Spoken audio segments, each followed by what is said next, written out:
Gated, what's up, guys? I'm Mark, and I'm about to start running a game. A game of Blades in the Dark, which is by John Harper, 1-7 Design, and it's published by Evil Hat.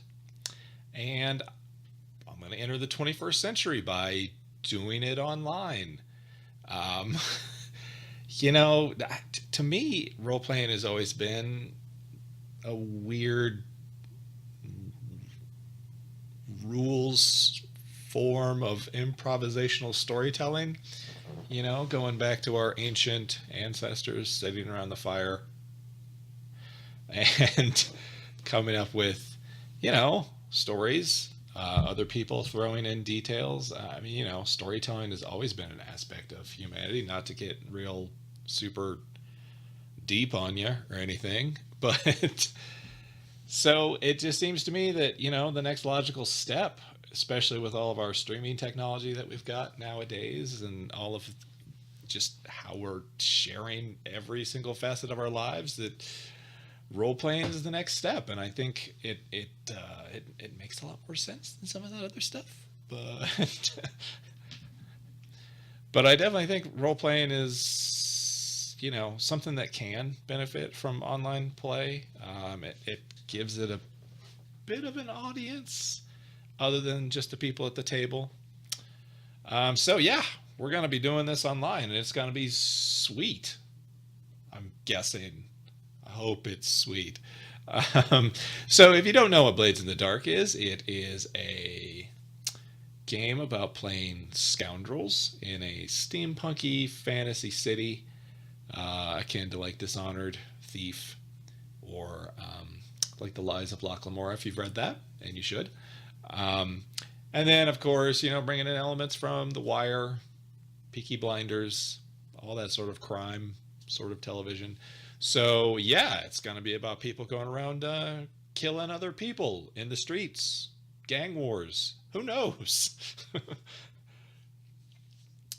So this is my GM prep. I hope to do one of these, every week before the episode, because I tend to have stupid, deep thoughts like role playing is a whole bunch of improvisational storytelling, sitting around, blah blah blah. So I want to talk about it, and I think.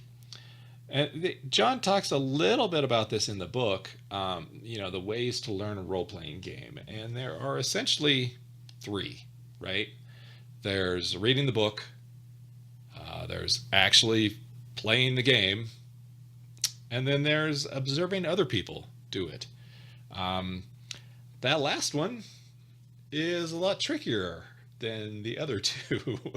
Really, the before streaming and all that stuff, the only place you could really do that was, if you're at a convention or something, not playing in the game, but just observing. Um, but now we've got all this streaming crap, so we can do it all the time. And so I think, an essential part of that is also learning how to GM. There's a lot of things that go into it, and you can do it by reading about GMing, you can do it by doing it, which is how the majority of us have learned. And then you can learn by watching other people too. So I hope to, highlight some of the stuff that I do for prep. Hopefully it will help you, maybe. I know I've learned a lot just watching other streams.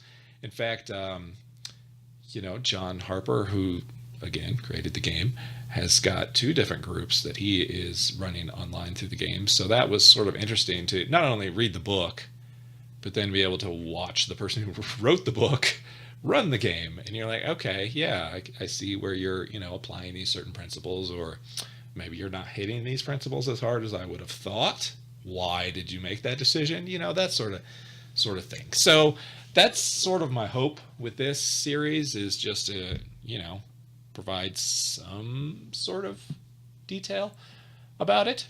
Of course, the problem with this episode in particular is that it's episode 0. Nobody's even made characters yet. All I've really got is some Roll20 stuff made up. So this one's going to be more about like sort of the pre-planning, some of the ideas that I'm bringing into the game.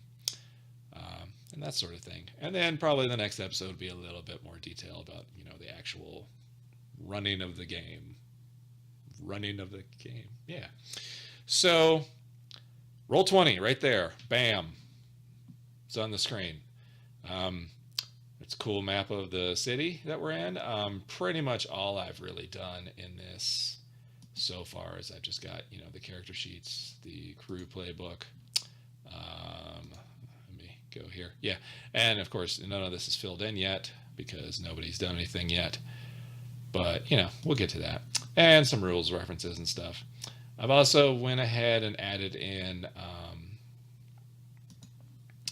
some rollable tables for the clocks. I've only got the 4, the 6, and the 8 right now, just because I got tired of doing this in Photoshop. But I could just show you right now. That's a token. That's a clock. And because I've made it a rollable table, I can choose the side, and then we can just tick up 2, 3, 4. Ta-da! A minor thing in Roll20, but should be useful, hopefully. So that's like my actual physical preparation that I made. Obviously there's the streaming side of it to figure out too. That's all more backgroundy stuff, and there's plenty of videos on YouTube to figure out how to stream. So you can watch those, I guess. And of course, got a GM notebook so I can write stuff down. I will tell you, one of my foibles as a GM is I am terrible at writing stuff down in the game. Like after the game, before the game, I probably write too much, but during the game, I just do not take notes. And so I always say I hope to change that, but we're really doing it this time. Maybe.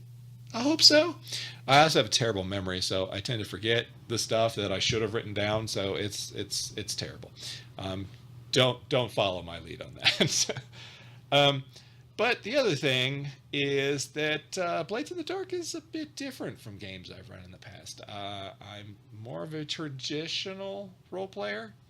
I've got every single Shadowrun book ever. D&D, that sort of thing, where it's a lot more about the rules necessarily than it is about the fiction. Now, I'm totally on board with the indie scene where it's got this fiction first mentality. I'm totally into that. I think my group is into that. They just haven't quite stepped out of the traditional space. So this is my attempt to sort of pull them into that. So I haven't done it a whole lot. I've definitely incorporated some of the ideas. We're much more interested in the story than, rolling the dice. Although we're also playing a game, let's follow the rules, right? I've always been that sort of person too. Let's follow the rules. Rules are fun. They're there for a reason. Let's use them. So there's, and this is one of the Apocalypse Engine games, so it's definitely got a fiction first, mentality. Fictional positioning is the thing. What are you doing in the fiction that tells you what you're going to be rolling, how the outcome is going to change based on what you've been doing. And so it short circuits a lot of the, what's your encumbrance level? And, you can't do that because you've only got a +4 bone. I don't know why I'm talking in this voice. That sort of stuff. So there's some principles that the game brings in that, I need to be aware of as a GM, and I need to be mindful of them and do them, right? And I can tell you the biggest one I'm going to have an issue with, it's going to be that one right there. Ask questions.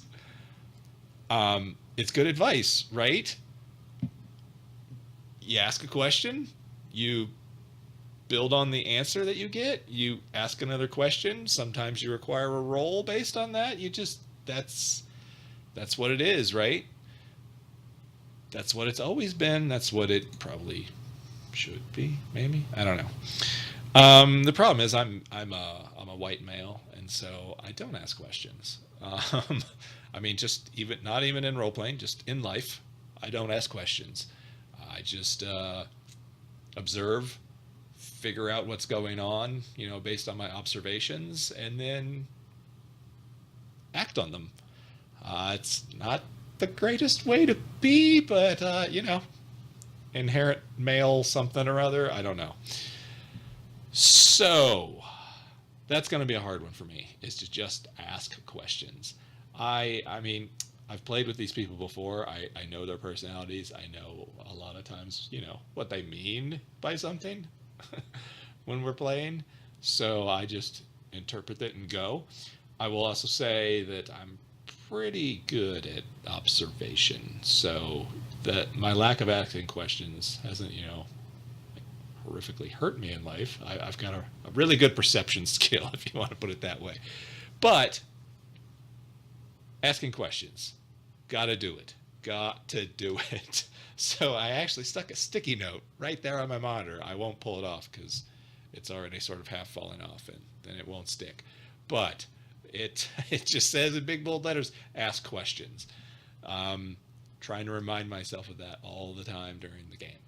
I think some of the biggest things I've observed of watching some games of this game and others too. But I mean, you read the advice in the book, or actually, in this particular case, it's these are the rules. Ask questions.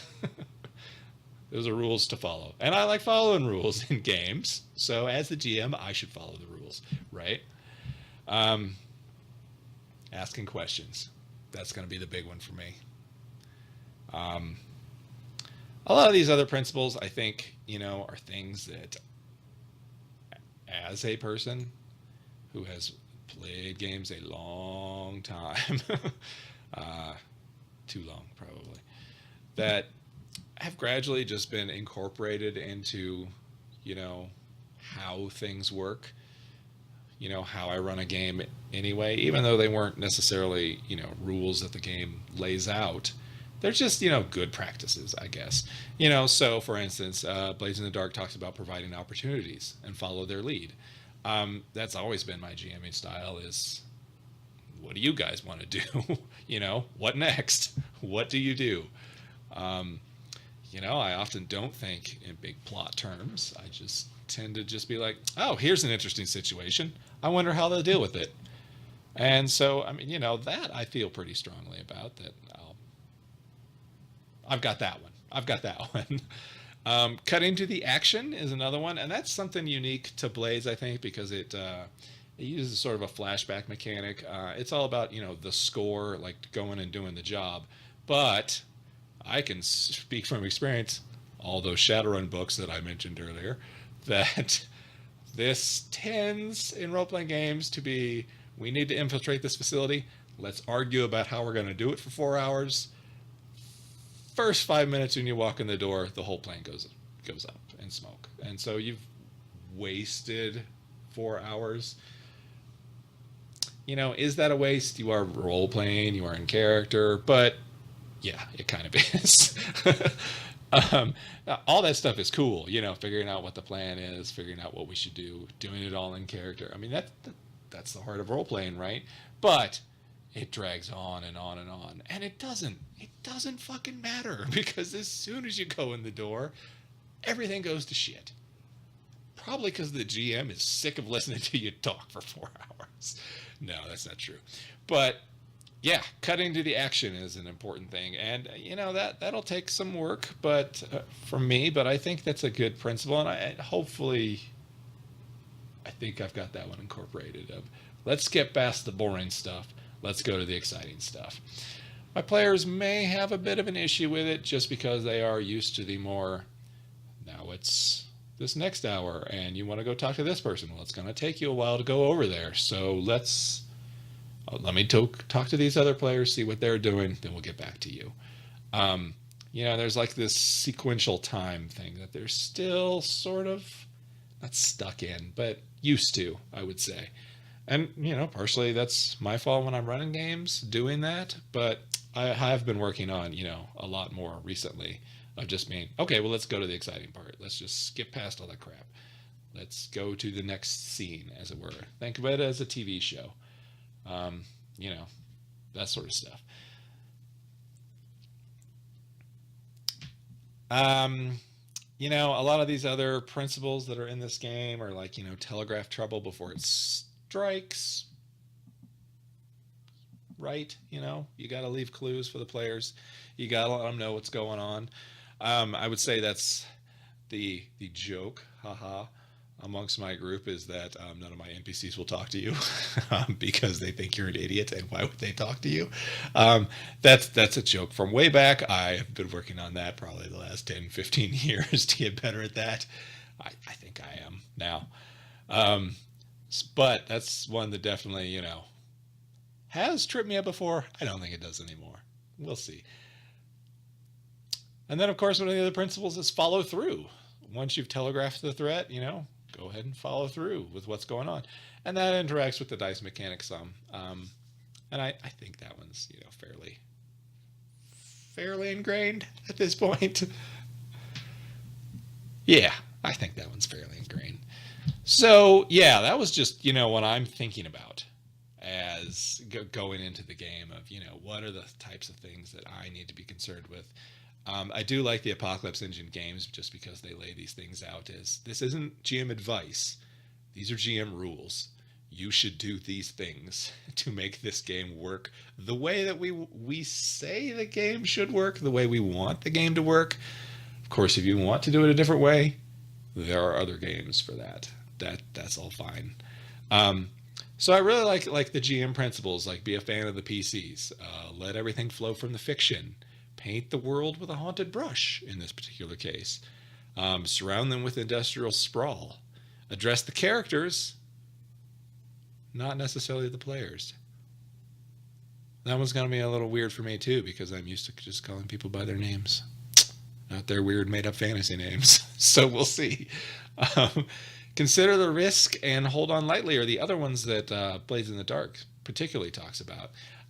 There's just a couple of these that I, wanted to go into a little bit more detail on, and that's like be a fan of the PCs, I think.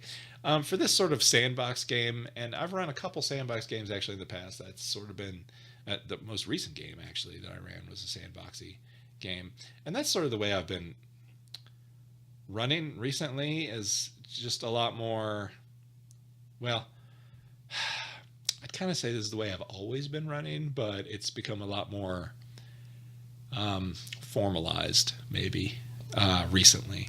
But that's to just present the things that are going on in the world and then be like, what do you do? And I've had complaints before, from my games that people don't know what to do. And I'm like, well, I don't know. I don't know what to tell you. I'm not necessarily going to just dangle the one ring in front of you and tell you to go take it to Mordor. You're an interesting character. You made an interesting character, hopefully. You should have some goals, some ambitions. I think, I think Blades in the Dark and some of the other Apocalypse Engine type games, definitely formalize that in the rules, where you do have goals. Burning Wheel does like instincts, beliefs, and that sort of thing. And that's a way to formalize that sort of thing to make the players aware of it. And then, of course, with the experience advancement, they are very, they are triggered based on, what you actually did in the fiction. Did you follow your beliefs? Did your background, give you trouble? That sort of thing. So I definitely feel that players will be playing more into that, just from the experience, how they get experience points, right? So I don't necessarily think that's going to be a problem. And, most of my players are pretty good about that sort of thing. They've played with me enough to know that I'm not narcissist. I'll provide plot hooks, but I won't hook them on them and drag them towards the plot, if that makes sense and wasn't a mixed metaphor. I think it might have been. So be a fan of the PCs. Yeah, I think that's going to be not my biggest challenge, because that's not, I'm usually a fan of the PCs. They made them. I incorporated their backgrounds and stuff into the world, you know, all that sort of stuff. But I definitely think that's a thing that I'm going to have to keep in mind. I think just keep that at the top of my head. Yeah. Yeah. So that, I think, is pretty much all the prep I can do at this point. Just waiting on players to, you know, show up, make some cool characters, and then we'll go from there. The next episode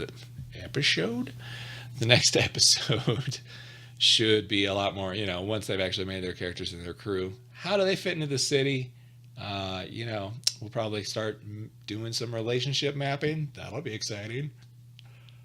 So tune in then. Thanks. Bye.